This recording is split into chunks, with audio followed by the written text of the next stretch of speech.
that you're tuning in today. Today we're going to talk about ask for what you want.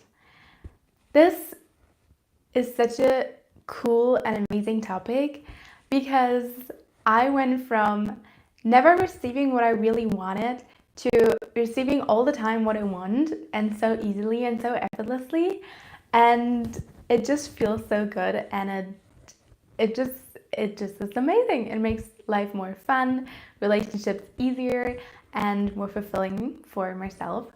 So yes, asking for what do we want. So I was super scared to really ask for what I want and what I need, and I really pushed down my desires and needs because it didn't feel safe in my childhood to communicate what I want and what I need. I was scared that if I communicate my needs and wants, that I might get hurt or abused, or something not good is gonna happen to me. So in order to stay safe, I learned to abandon my needs, and I learned to not communicate and not ask for what I want, but to do everything in order to fulfill other people's needs so they don't hurt me. This is also called the FAN response, which just means it's a protection mechanism or a survival mechanism where we step up and do everything to please other people in order so that we can stay safe. And it might show up that you don't say the things that you really want to say because you're scared that people are going to criticize you, you're scared that people are going to be against you, attack you, hurt you. It might show up that instead of asking for what you want, you push it down, you don't feel safe to say what you want, and your needs are just not getting met.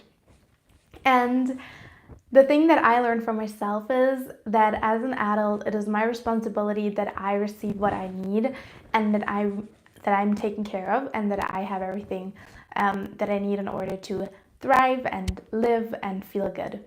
So what I've learned is the first thing in order to ask for what we want is to feel safe in our bodies. Because when we don't feel safe in our bodies, it feels so scary and so intimidating to ask for what we really want. Because we might feel scared of other people, we might feel like we're asking for too much, we might feel like people are going to be mad at us for asking for what we want. So the first step is to really feel safe in our bodies. And what I personally prefer to do in order to feel more safe in my body is somatic exercises. So for me, because I had so many blocked emotions in my body, even when I did normal workouts, I used to start to shake or to cry because build up emotions were being released by just moving my body physically. And if this is not the case for you, then we can just start doing specific exercises that help us to release these emotions and help us come back to homeostasis, where we feel safe and where safety is our ground base. For a lot of us, anxiety has become our new normal, and stress. Our new normal should be safety, relaxation, and ease. And in order to get back to this state, we need more than just psychology change or help.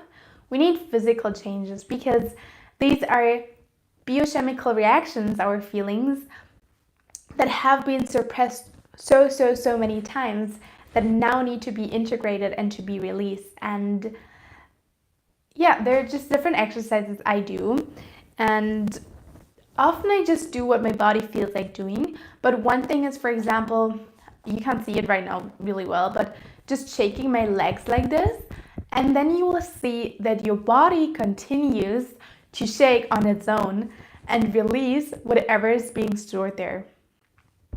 Because for us women, there's a lot of trauma stored in our hips, so a lot of things you will feel like your hips are going to be moving and shaking, and emotions are going to be released. For myself, I also had a lot of stored emotions here, And it showed up that I was really tense, and it showed up that I really felt anxious and tense here all the time, and my muscles were super tense. I once went to like a 90-minute massage, and she tried to massage it all the time, but I just couldn't relax.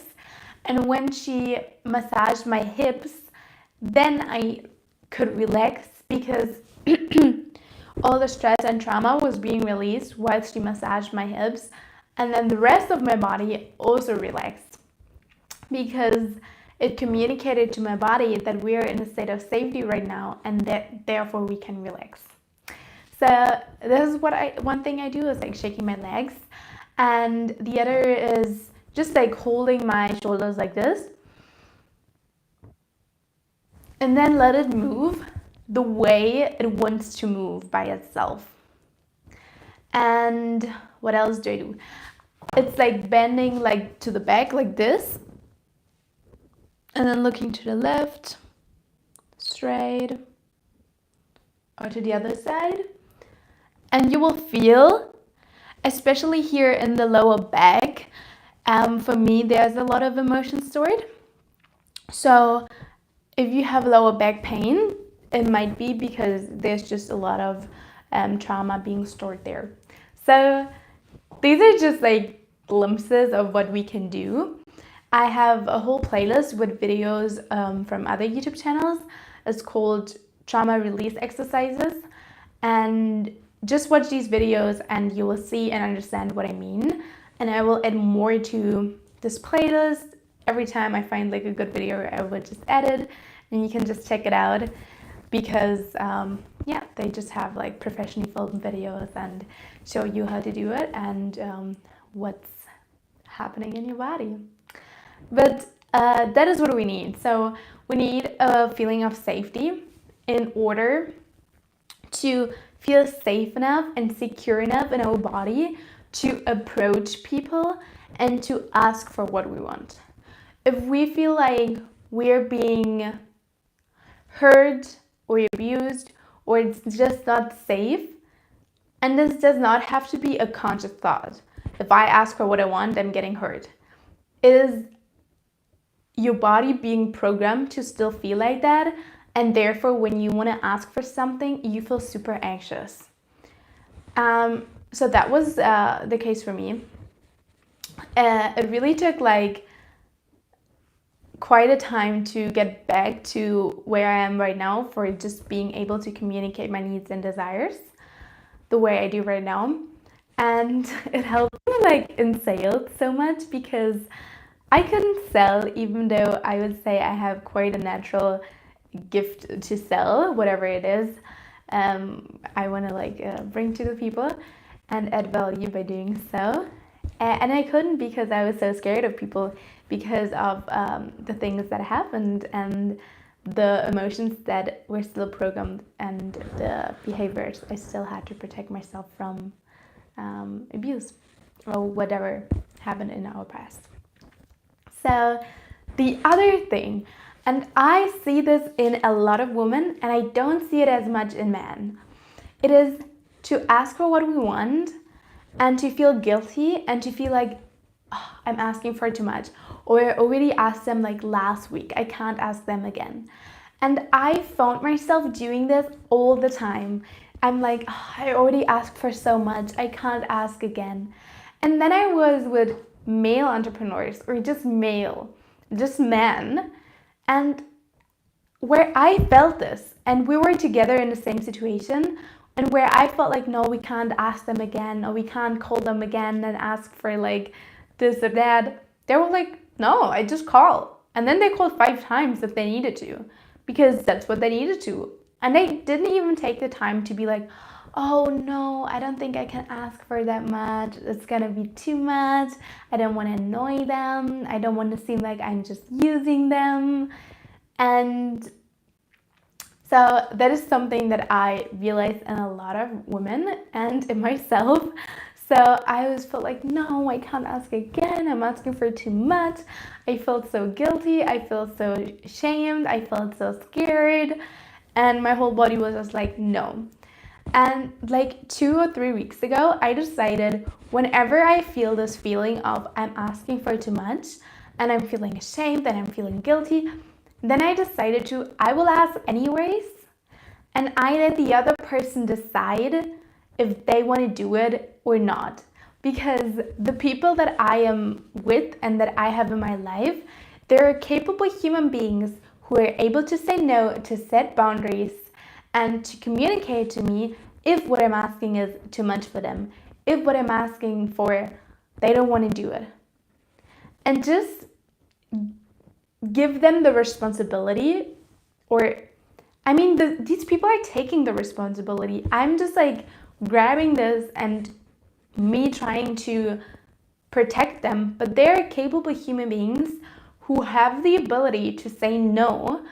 And if they don't have the ability yet, they can develop it if this is something that they don't want to do, if this is too much. And if I'm asking for too much all the time, then they would have the ability to just tell me, hey, I feel like you're asking for too much, I can't give you that right now, or I don't have the capacity to do that right now. And it's so cool because oftentimes I found myself in this situation where other people were excited and happy to help me, and other times people were just like, I really want to, but right now I don't have the capacity for it, or right now this and this and that. And both answers are absolutely okay. I decided, I let the other person decide if they want to help me or don't. And it is fine if they don't want to, and it's cool if they say yes. And to not be afraid of no. I was really afraid of people saying no to me because I had a huge fear of being abandoned and being rejected. So I was like, a no is like a personal attack and a personal rejection, and like, I can't do that. And just doing it over and over and realizing that a no has always to do something with their life, their capacities right now. And oftentimes very, very, very kindly and have like really good reasons. So for example, if I ask someone, hey, I would like to do an interview with you, and they might say, no, right now I don't have the capacity to do so, or I am in a specific, maybe public position, that I really have to take care of what I'm posting on social media or on the press, so right now it's a no for me. Then this has nothing to do with me. That's not that they don't like me. It is that right now in their circumstances, they don't have the capacity to do that. But we can still be friends. We like each other. We can, So really asking for what we want and to do it over and over and not be afraid of getting a no anymore really, really, really helped me.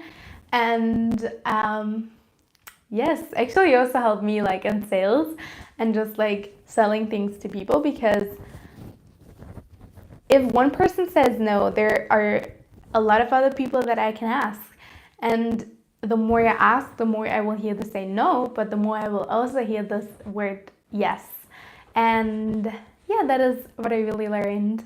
And yeah, so if you really desire to feel more confident, to ask people, to sell, to do whatever you really want to do, to approach people, to network with people, to talk to people, to do the next step in your life where you feel like maybe shy still or scared, then I highly recommend you getting my workbook, the Confidence Workbook.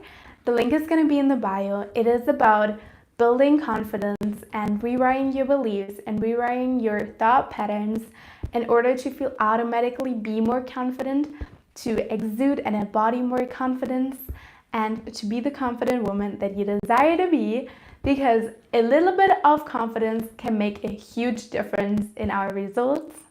If you desire so, as I said, the link is going to be in the bio. And I'm also opening up a confidence course. I am so excited. It's going to be a live taught course with like 5 Zoom sessions. We're gonna just like meet together and talk about confidence. You can ask your questions. We're gonna do Q&A sessions.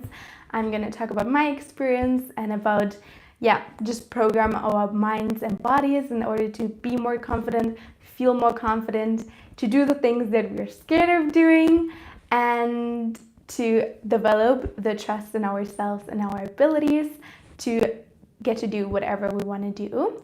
So the link to the course is also going to be in the bio. If you join, I'm going to be publishing the date when we're starting in the, what is it called, member area. So if I'm going to see you in one of the courses or in like getting the workbook, then I would be so excited. And also when you get the course, the workbook is going to be included. So yeah, I would be so excited to see you in the next video. If you like this video, give this video a thumbs up, subscribe to this channel, and write in the comments what was your #1 takeaway of this video. I am so excited to have you here. Bye bye, you're Naomi.